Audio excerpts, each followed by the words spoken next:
national nonprofit media platform, American Muslim Today. I'm your host, Maya Gayler. Earlier, I spoke to Lisa from the American Muslim Community Foundation about their work to recognize American Muslim women in philanthropy through the American Muslim Women's Giving Circle. Thank you for joining me today, Lisa. So, my first question is kind of more about AMCF more broadly. Um, as you know, AMCF has donated over $20 million since its inception to over 200 charities through donor advised funds. What are these funds, and tell us how they tie in with AMCF's mission? So thank you for having me today. The American Muslim Community Foundation is the only organization in America focused on American Muslim philanthropy. So we were started a number of years ago, and it's a growing organization, and we provide, in addition to doing philanthropic advising and housing, donor advised funds, and endowments, also putting in education, awareness. Our co-founder, Muhi Khawaja, has the Muslim Philanthropy podcast. We also have an annual symposium and Muslim Philanthropy Day, which is normally held end of November every year. So as a way to amplify Muslim philanthropists in America, exceptional donors, volunteers, organizations, and with the Women's Giving Circle, also part that when I started last year, we're also trying to grow that so that we support organizations led by and serving American Muslim women. So the nonprofits and the donors run the gamut of quite a wide range within Muslim funds. Maybe some of them, you don't have to be Muslim to have a fund or to be leading a fund, which AMCF supports, or that one of our members wants to support. It's really if it's aligned with Islamic values or your personal values. We don't, if it's your money, you can choose how to give it out. You set up a donor advised fund on behalf of your organization or family or nonprofit, and AMCF simply houses it, just as if you went to Fidelity or another financial company. We do that. We do all the fun paperwork. We get the filings for you, send out your tax receipts this time of year, as well as, if somebody has questions on the process or wants a little more information on the nitty gritty, we're happy to do that. But most of the nonprofits and donors that we help pretty much already have an idea in mind that these are the groups that their family or they themselves want to support. And then they set it up, and we just simply kind of follow their wishes. But again, if organizations want advice on groups that are doing certain things, helping with homelessness or domestic violence, or helping students here in America, then we can give some guidance and suggestions. And we're working on building up a list of nonprofits, and on our website, developing also resources for nonprofits and donors. So hope that starts to answer the question. And then, so you specifically work with American Muslim Women's Giving Circle. So can you share the story behind how this foundation was organized and also how it's evolved today?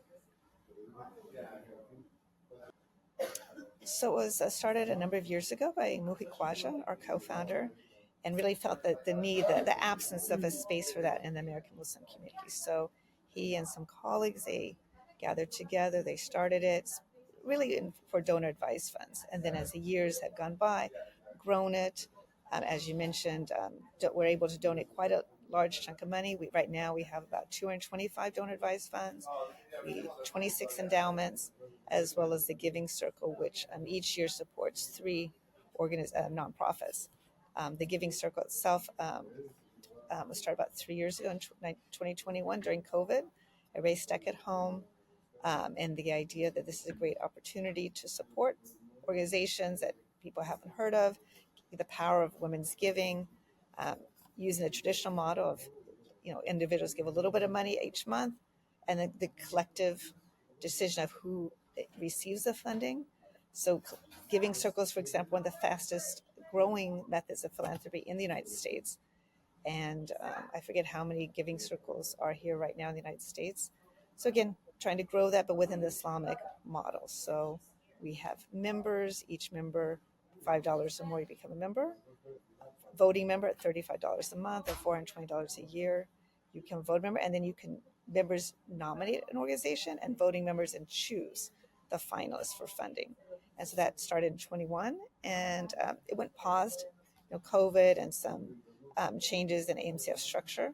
And then we kind of revisit and bring it to life again in 24.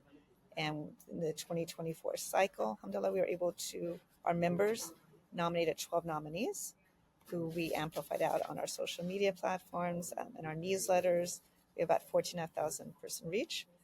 So getting the message out about these great non collectively raised $15,000 from our members, alhamdulillah. And our top nominees, Muslim Legal Fund of America, received $7,500 unrestricted funds. All our community services, serving elders in Southern California, received $4,500. And Pillars of Peace, which operates a domestic violence center in New York City, the Nora House, received about $3,000. And again, unrestricted funds, and they had opportunity to take it as a grant or as an endowment. And through the course of 2025, we're sharing out kind of each quarter a little bit what they've done with the money. So trying, as part of this process, not just giving groups money, but giving them time, treasure, amplifying, giving them resources, making connections. And we're doing outreach. We find that, there's a group here in Southern California where I'm based. There may be something similar to a group, say, in Michigan or in Illinois, and then putting those organizations together. You're doing, saying you're doing similar work. It might be a chance to talk and see how different organizations are doing the same thing but differently. A lot of our organizations are very small, place-based. So again, making the connections and helping American Muslims make connections, grow with each other. There's such a depth of talent in the community.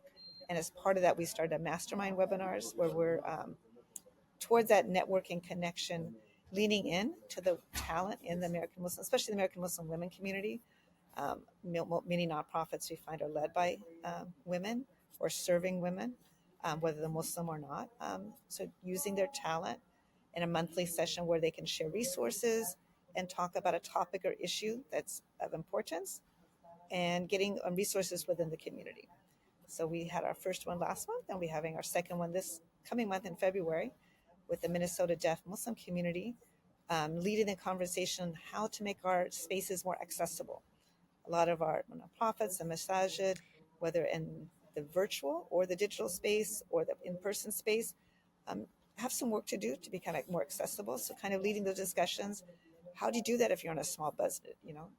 How do you reach out to individuals that may need these accessibilities? How do you encourage them to join? So many issues that they've raised in our conversations, and getting the broader community to kind of think about that when you have nonprofit, when you have iftars in Ramadan. If there's people in your community with wheelchairs or crutches or that need ASL, are those people accommodated? So bringing up those questions, especially as Ramadan's coming up, and having those conversations of how we can make what are accommodations that might be needed, and how then can we make those accommodations. Looking at the website, is it something that somebody that's colorblind can even see? If you can't see, can you navigate the website? If you're hearing impaired, you're deaf plus, what do those terms mean? How can you serve those people? Because they're all Muslims are in our communities, so we want to be inclusive of everyone and meeting people where they are and then bringing them in. All right. Well, thank you so much for joining us, Lisa, today. It was great having you. That's it for now. Thank you for joining me on Muslim Viewpoint. If you value our public service journalism, please support American Muslim Today, a nonprofit, by following us on social media at American Muslim Today or donating at AmericanMuslimToday.com. Before you go, don't forget to hit the subscribe button. Until next time, I'm Maya Gayler.